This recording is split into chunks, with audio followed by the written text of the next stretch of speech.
La fonctionnalité Waypoint, elle va être similaire sur l'application DJI Fly avec le Mini 4 Pro, le DJI R3 et la gamme des Mavic 3.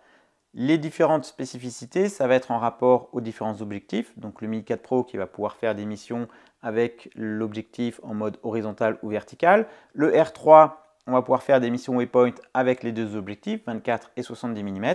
Et pour la gamme des Mavic 3 Pro, par exemple, on va pouvoir utiliser aussi les trois objectifs. Donc on va voir le paramétrage dans l'application DJI Fly pour planifier justement une mission Waypoint.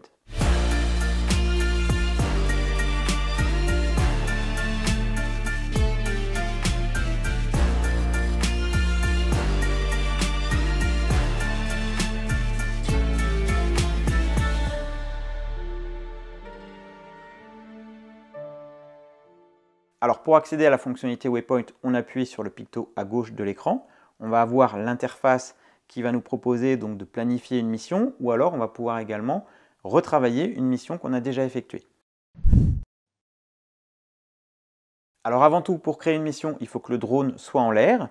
On va pouvoir déterminer des points de passage sur lesquels on va attribuer donc des actions, que ce soit l'enregistrement au niveau de la caméra, faire une prise de vue photo, faire une rotation, marquer un temps de pause.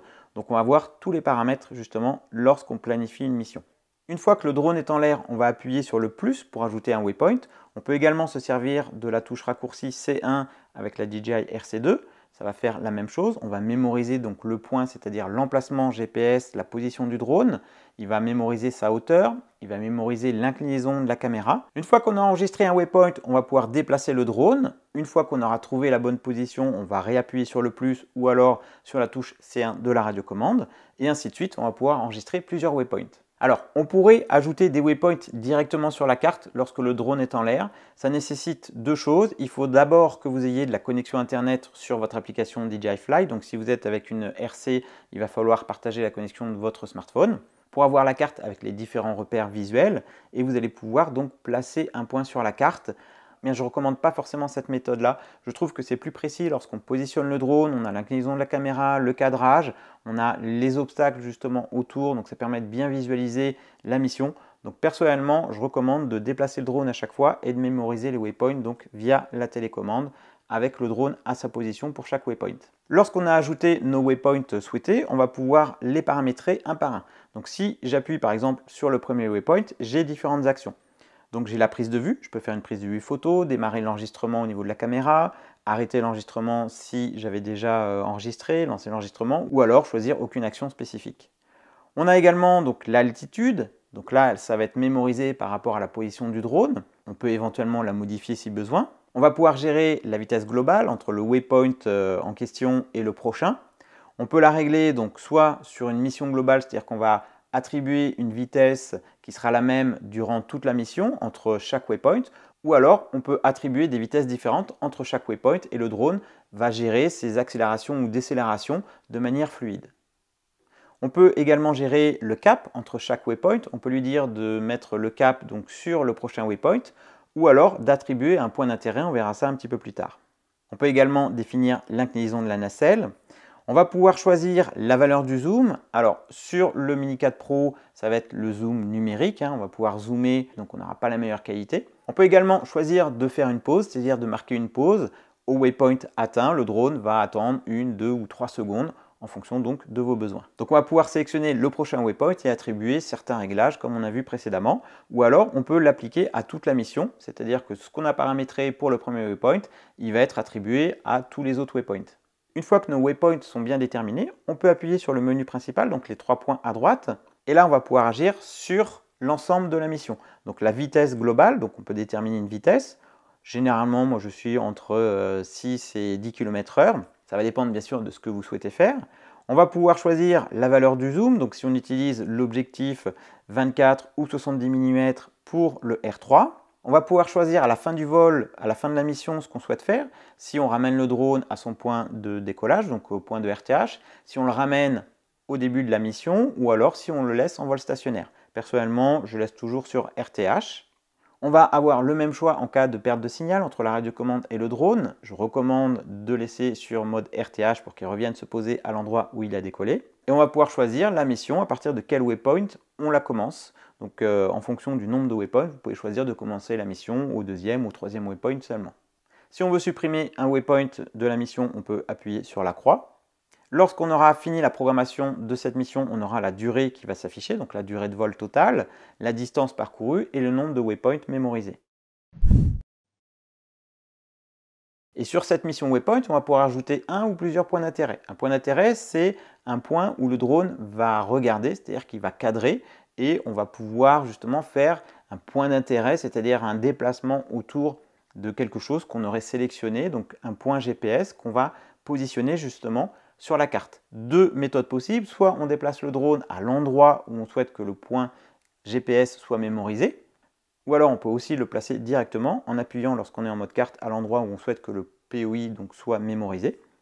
On va sélectionner une fois qu'il est positionné donc ce POI, on va pouvoir gérer l'altitude, la hauteur donc, de ce point d'intérêt. Personnellement, je recommande, donc, si c'est un point d'intérêt au sol que vous souhaitez filmer, il faut régler la hauteur, donc l'altitude à 0.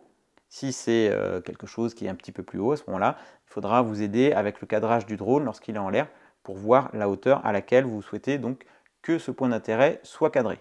Et on va pouvoir le lier à un ou plusieurs waypoints. Donc à chaque fois que le drone sera sur sa trajectoire entre différents waypoints, il va cibler, donc il va regarder, il va cadrer le point d'intérêt qu'on aura déterminé et associé donc à chaque waypoint. Alors, lorsque vous avez créé une mission, quand vous êtes en mode carte, donc je recommande d'avoir une connexion internet pour voir ce qu'il y a donc sur la carte, que ce soit les obstacles, les routes ou différentes choses qui peuvent être facilement identifiables en mode carte. On va pouvoir déplacer ou modifier certains waypoints ou certains POI. Donc pour ça, il suffit de sélectionner le waypoint en question, donc il suffit d'appuyer à l'écran.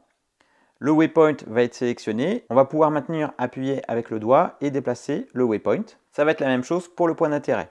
Mais attention avec cette méthode-là à bien prendre en compte les obstacles qui n'apparaissent pas forcément sur la carte. C'est pour ça que je privilégie quand même d'être sur le lieu et de bien repérer l'environnement avant de faire ce genre de changement. Alors, une fois que vous avez finalisé votre mission, vous allez pouvoir l'enregistrer, la sauvegarder dans une bibliothèque. Ça va vous permettre de rejouer à des dates ultérieures certaines missions. Donc pour ça, on appuie sur le petit picto, on va pouvoir enregistrer la mission, on va pouvoir la renommer, on va voir la date, on va pouvoir la rejouer. Alors attention, pour rejouer une même mission, il faudra être dans le périmètre de 10 km maximum pour pouvoir effectuer cette mission. Mais 10 km, c'est selon moi déjà un peu trop loin. Il faut toujours garder le drone en vue et à mon avis, par sécurité, il vaut mieux être sur place pour voir justement l'évolution du drone. Parce que lorsqu'il va faire sa mission waypoint, si vous arrivez à la fin et si vous lui dites de débuter la mission, lui, il va aller au plus court chemin pour se rendre au premier waypoint et réaliser la mission. Donc là encore, même s'il y a la détection d'obstacles, donc sur le Mini 4 Pro, sur le R3 ou sur le Mavic 3, eh bien attention, la détection d'obstacles, ce n'est pas infaillible. Donc si vous avez un arbre et si le drone se rend à sa mission, il y a toujours un risque de percuter des obstacles qui seraient sur son chemin. Si le drone détecte des obstacles durant sa mission, en fonction de si vous êtes en mode contournement, freinage, eh bien, il va s'arrêter et ce sera à vous à le déplacer s'il ne contourne pas l'obstacle. En revanche, je déconseille bien sûr de désactiver la détection d'obstacles lorsque vous faites une mission waypoint. Dans la bibliothèque, vous allez donc pouvoir modifier, supprimer, gérer les différentes missions et les rappeler ultérieurement. Elles vont être mémorisées donc dans l'application DJI Fly. En revanche, elle sera mémorisée dans la radiocommande qui a enregistré et paramétré la mission. Si vous souhaitez la rejouer avec un autre drone, une autre radiocommande, là c'est plus complexe. Il y a des solutions. Il faut aller rechercher le fichier créé, le fichier mission donc dans l'application, dans les dossiers DJI. J'ai pas testé, mais ça me semble un petit peu compliqué, surtout si on utilise un drone différent où on n'aura pas les mêmes paramètres au niveau des actions, du zoom ou de la caméra par exemple. Et on ne peut pas non plus pré-programmer des missions sur la carte directement sans que le drone soit en vol sur le terrain. Il faut vraiment être sur le terrain avec le drone en l'air pour pouvoir commencer à programmer une mission waypoint. Si vous souhaitez aller plus loin avec l'application DJI Fly, je propose des formations dédiées en ligne sur l'application, sur les paramétrages, les différents menus, les réglages que je partage. Je vous mets le lien en description si vous souhaitez donc aller plus loin avec l'application DJI Fly et mes formations en ligne. Alors une fois qu'on a programmé la mission, qu'on a tout paramétré, on va pouvoir la lancer. Donc on appuie sur suivant et sur go. Donc là, le drone va se rendre au waypoint qui a été donc décidé lors de la mission et va enchaîner sa mission. Lorsqu'il effectue sa mission, s'il n'a pas assez de batterie, il va vous indiquer qu'il ne pourra pas terminer la mission, donc il ne va pas pouvoir la débuter. Lorsqu'il est en vol durant sa mission, on peut jouer avec les manches, mais ça ne va pas influer sur sa trajectoire. Ça va juste accélérer ou non la vitesse du drone. Sauf si on a choisi l'orientation du cap en mode manuel. Si on souhaite interrompre le vol durant la mission, on appuie soit donc sur le bouton pause et on peut relancer la mission après quelques secondes, soit on appuie sur le bouton pause de la radiocommande et on peut également activer un RTH s'il y a besoin entre-temps. L'avantage de cette fonctionnalité Waypoint par rapport à un mode tracking en point d'intérêt par exemple, c'est qu'on va pouvoir faire des trajectoires différentes. On va pouvoir commencer sur un arc de cercle par exemple, ensuite prendre de la hauteur et ensuite refaire une ligne droite, aller vers un autre point d'intérêt. Donc on va pouvoir enchaîner des séquences qui vont être beaucoup plus complexes que ce qu'on pourrait faire par exemple avec la fonctionnalité point d'intérêt. Lorsque la mission se déroule, on peut passer donc en mode carte, on a les différents waypoints, on voit la trajectoire du drone. Lorsqu'on réalise une mission au même endroit à des dates différentes, je trouve que le positionnement GPS est quand même relativement fiable. On a vraiment des trajectoires qui se recoupent, donc ça permet justement de faire les mêmes plans de vol à des saisons différentes par exemple. La fonctionnalité est très fluide, c'est beaucoup mieux que ce qu'on connaissait avec les versions précédentes sur des drones un petit peu plus anciens. Alors je recommande, lorsqu'on effectue une mission waypoint, d'espacer des points quand même suffisamment écartés pour que le drone justement ait des mouvements assez fluides entre chaque waypoint. Alors il y a pas mal d'idées créatives à réaliser avec cette mission waypoint. Donc que ce soit avec le Mini 4 Pro, on peut les réaliser donc avec le mode vertical, donc ça permet de les partager directement sur les réseaux sociaux, de faire vos missions que ce soit en mode horizontal ou vertical. Avec le R3, on peut faire une même mission avec l'objectif 24 mm et la refaire ensuite avec le 70 mm.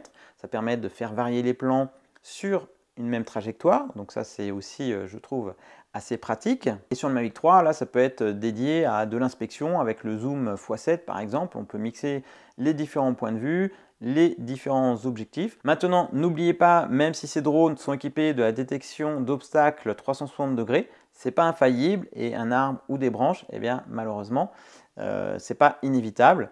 Donc il vous faudra quand même rester très vigilant sur la programmation de votre mission. C'est pour ça que je recommande plutôt de la faire sur place et de déplacer le drone à l'endroit où vous souhaitez réaliser votre prise de vue. Je trouve qu'en plus le cadrage, eh bien, on voit vraiment ce qu'on va filmer plutôt que de planifier juste avec un angle d'inclinaison où c'est difficile de se rendre compte.